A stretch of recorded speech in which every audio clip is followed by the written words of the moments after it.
Welcome to the M19 Rare Drafting Set Review. We're on to the red cards. But before we start, let's go over the rating system one more time. So basically the ratings are based on us getting past this rare, but us not being in that color. So where would our reaction be? So if the card is a snap pick, we would call it an A. We would be picking this card anytime we see it in the draft. Doesn't matter what colors we're already in. B is strong consideration. We'll be picking this card over everything but the very best draft cards. For me, in M19, the only card that would be stronger than a B is murder. So if the card, basically, if we're not in black and murder's not in the pack, then we're going to pick these up. C is medium consideration, so we'll be picking this card over just regular playable cards. D is low consideration, so we'll be picking this card over sideboard cards. And then F is no consideration. We'll just pick this up if there's nothing else in the pack. So let's get to our first red rare. Our first card is Alpine Moon. It's a single red. For an enchantment, as Alpine Moon enters the battlefield, choose a non-basic land card name. Lands your opponent controls with the chosen name lose all land types and abilities, and they gain tap, add 1 mana of any color. So this is an F, no consideration. This is clearly a modern, possibly legacy, but I think more modern. It's to Battletron, I believe. Basically, there is a very small chance that this could become playable if somehow they release a land that's really, really broken into standard. But I don't think that's there. It's a very, very good possibility of that. So at this point, we're just going to say that it's an F, no consideration. Next is Apex of Power, and it's 7 red for a sorcery. Exile the top 7 of your library. Until the end of turn, you may cast non-land cards exiled this way. If the spell was cast from your hand, add 10 mana of any one color. I'm pretty sure that this is meant as a commander card. I don't think that this is playable. Like 10 is just way too much. I don't think that there's a ramp deck that could ramp into it and not just die beforehand. So I'm pretty sure this is pretty much a commander card. So we're giving it F, no consideration. We're not going to take it unless there's absolutely nothing else in the pack. Next card is Banefire. You can pay any amount of colorless and a red for a sorcery, and Banefire deals X damage to any target. If X is more than 5 or more, the spell cannot be countered and the damage cannot be prevented. So we're going to give this a C, medium consideration. It for sure will see play. But I think that it's only really sort of a sideboard card, although maybe after rotation we might see a pickup of it as just as a removal card. I guess it depends on how good the counter magic is in Guilds of Ravnica. But at this point, I don't think that it's it might be more of a C plus, where it for sure will see play. So you'll probably, if you're playing red, you'll definitely want to pick up some at some point. Again, it's not a card that you're going to see late. That's another consideration. Any red drafter is going to pick this up pretty early. So let's go on to our next card. Dark Dweller Oracle. 1 colorless red for a 2/2 Goblin Shaman. 1 and sacrifice a creature. Exile the top card of your library. You may play that card this turn. C, a medium consideration. It's for sure obviously playable if there's a Goblins deck. It gets better if dragon fodder or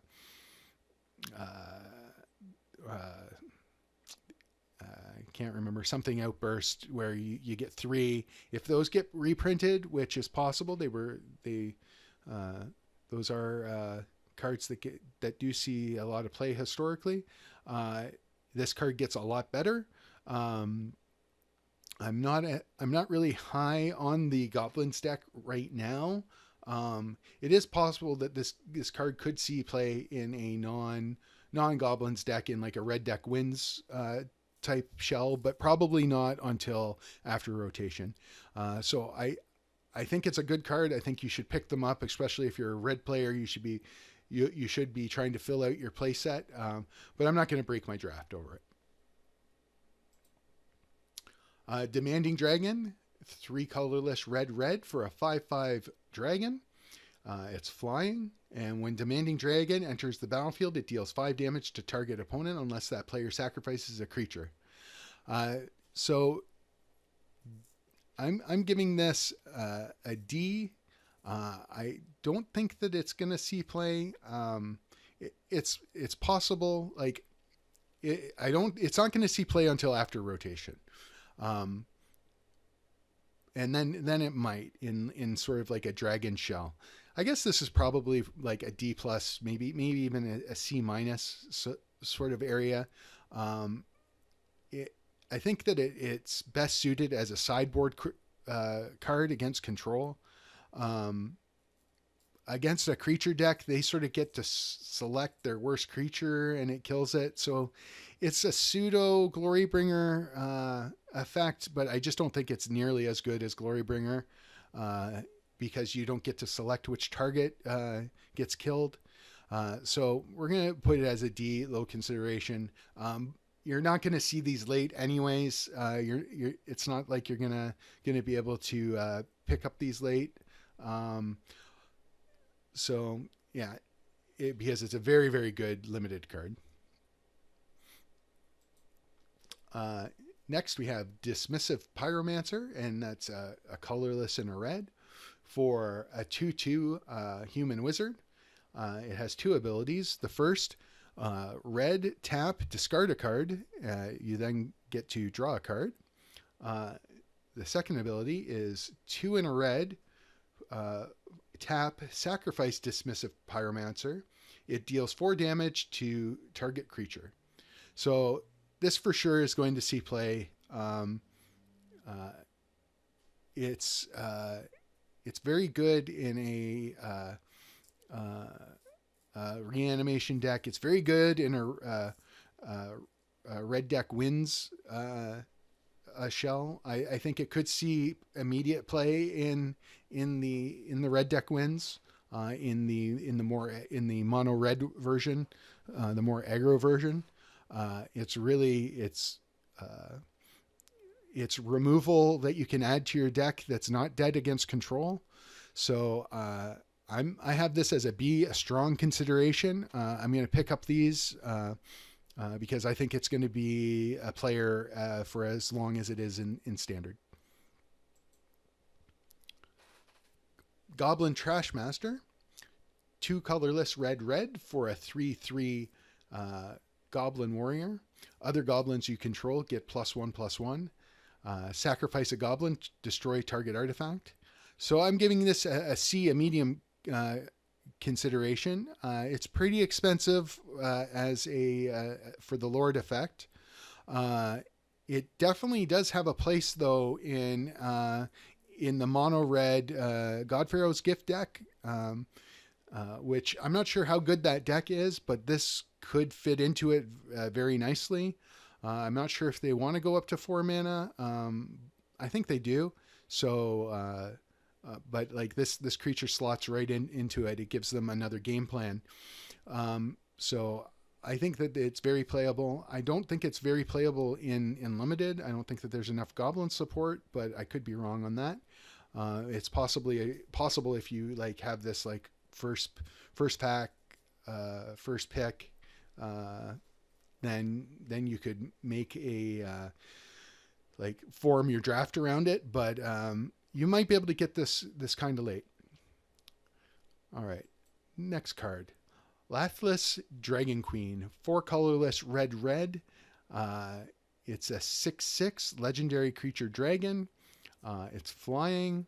Whenever another non-token dragon enters the battlefield under your control, create a 5/5 red dragon creature token with flying. Colorless, 1 red. Dragons you control get +1/+0 until end of turn. So I'm giving this a D, a low consideration. I think it's more of a win more card. I don't. On top of that, I don't think that you're ever going to play more than like 2 of these. I think you're only going to play 1 or 2. It is possible that there is a mono red dragons deck, in which case it will see play, but I think that the multicolor dragon decks are just going to be too strong for Lathliss to have an impact. It is possible that it finds its way into one of those decks as a 1 or 2 of, but I don't see it. I think that it's, although the next card that we're going to look at ramps into this very well. I think it's just more of a win more card. Like if you have this and it survives, you're going to win the game anyways. So the abilities on it almost don't matter. So yeah, that's where I stand on that. So our next card, Sarkhan Fireblood, is 1 colorless red for a legendary planeswalker Sarkhan. It starts with 3 loyalty, has a +1. You may discard a card if you do draw a card, and then another +1. Add 2 mana in any combination of colors. Spend this mana only to cast dragon spells. And then -7. Create 4 5/5 red dragon creature tokens with flying. So I gave this a B, strong consideration. I think it's going to be a centerpiece of a multicolor dragon deck. I think it's best suited to be in a deck that abuses those first 2 powers. So I can see it. I think that it's going to be in a red-black deck where it's along like currently with Liliana, where Liliana can, if you discard something, you can reanimate it with Liliana, and then, or you can ramp into a big dragon on turn 4. You could have like 6 mana. It plays well with Varix, because Varix has kicked is 7 mana, so you could kick a Varix on turn 5. I just see a lot of possibilities for this card. On the downside, though, it does not protect itself. It doesn't really have really true card advantage on it. It has filtering, but not card advantage. So it's one of those cards that I think is going to be good, but this is sort of a speculative B strong consideration. Next, we have Sarkhan's Unsealing, 3 colorless and a red enchantment. Whenever you cast a creature spell with power 4, 5, or 6, Sarkhan's Unsealing deals 4 damage to any target. Whenever you cast a creature spell with power 7 or greater, Sarkhan's Unsealing deals 4 damage to each opponent and each creature and planeswalker they control. So I have this as an F, no consideration. I think this is pretty clearly a commander card. I could be mistaken on that, and after rotation, it could see some play, possibly in like a mono red dragons deck. But I don't know. It just feels pretty clunky. And Sarkhan doesn't help, even though it's a Sarkhan's Unsealing. Sarkhan doesn't help you cast this. So I think that it's a very big setup cost to get this to be worth anything. I think you're just going to get run over by aggro. It's possible that it's good in a mirror. It's a mid-range mirror breaker, and it would be good in that situation.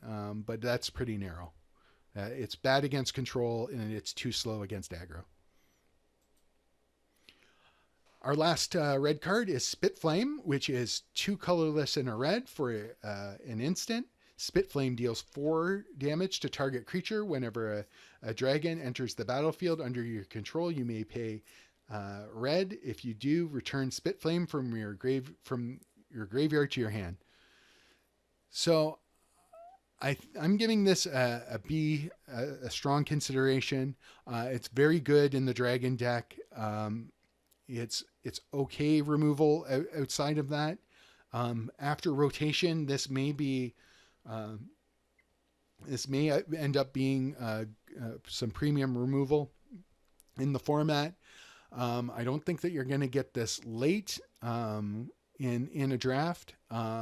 It's actually not even a bad card to rare draft because it's splashable, and it's an effect that you definitely want in draft.